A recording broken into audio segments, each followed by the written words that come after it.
For most of us, watching a cooking show is as close as we'll get to eating with a celebrity chef, but my next guest says that shouldn't be the goal. Chuck Hughes is a Montreal-based award-winning chef and restaurateur who says you don't have to shell out for an amazing meal. In fact, you don't even have to go to a restaurant. Chuck is the host of Cooking Channel's Chuck's Eat the Street, which debuts its third season Sunday, July 10th at 10 p.m. Eastern, and he joins us now on set. Chuck, great to have you here. Thanks for having me. Congratulations on the third season of your show. Yeah, thank you. Very exciting. So obviously here in New York City, we have our pick of amazing restaurants. Really? Wait, New York's a good place to eat? Last I heard. Yeah. But you say, you know what, you don't even ever have to go into a restaurant to have a great meal. Well, I mean, you know, the whole point is, you know, the show is obviously, you know, we're showcasing food all across America, you know, whether it's high-end, low-end, food truck. And the whole point is that, you know, obviously everybody knows New York has some of the best food in the world, and it's a great place to eat. But I'm trying to focus on, you know, kind of the unbeaten path, the places that people wouldn't think. So how do you find your spots? How do you do your research? A lot of eating. Oh, yeah, that sounds like fun. You know, we do a lot of good research. I mean, we kind of have our ear to the ground in terms of, you know, oh, this chef is doing this, and you know, so we kind of have a bit of a vibe of what's going on in each city. Right. But we do a lot of research. We send somebody out to scout, to eat, to get a vibe, and then, you know, we research very, very well. But, you know, friends, recommendations, you know, the cooking world is pretty small, so it gets around. And coming up, you're looking at two towns, Austin, Texas, and Rhinebeck, New York, right?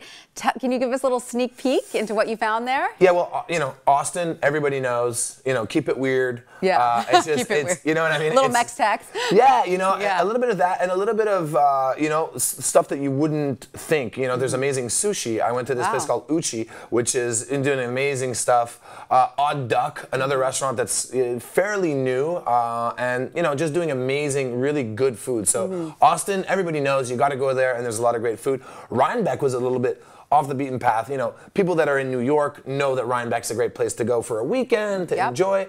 But, you know, I as a Canadian, I went there and I went to a maple syrup farm. And what'd you think?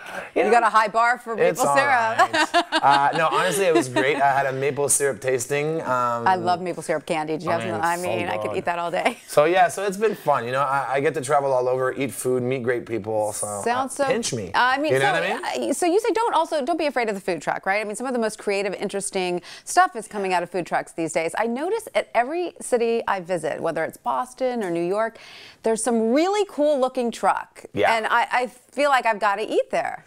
You know, the beauty of the food truck is that it's kind of giving people a chance that maybe wouldn't have you know, the money, or people who maybe don't want to have a brick and mortar and want to live a lifestyle that's a little bit different. And it doesn't mean that they have to compromise on food. You know, I think maybe 20, 30 years ago, you'd think food truck, you'd think, you know, either an ice cream truck or food that's not so good. I mean, they've elevated the food truck game to, you know, gourmet status in a sense. So I mean, good. You know, you always have to trust the people that are doing good things. And so you don't have to spend a lot of money. That's the thing, right? That's the beauty of great food. You don't have to spend tons of money. And a lot of times, you know, those little gems are pretty cheap. So. No excuse for not eating well, right? Yeah, there you go. Chuck, thank you so much for that.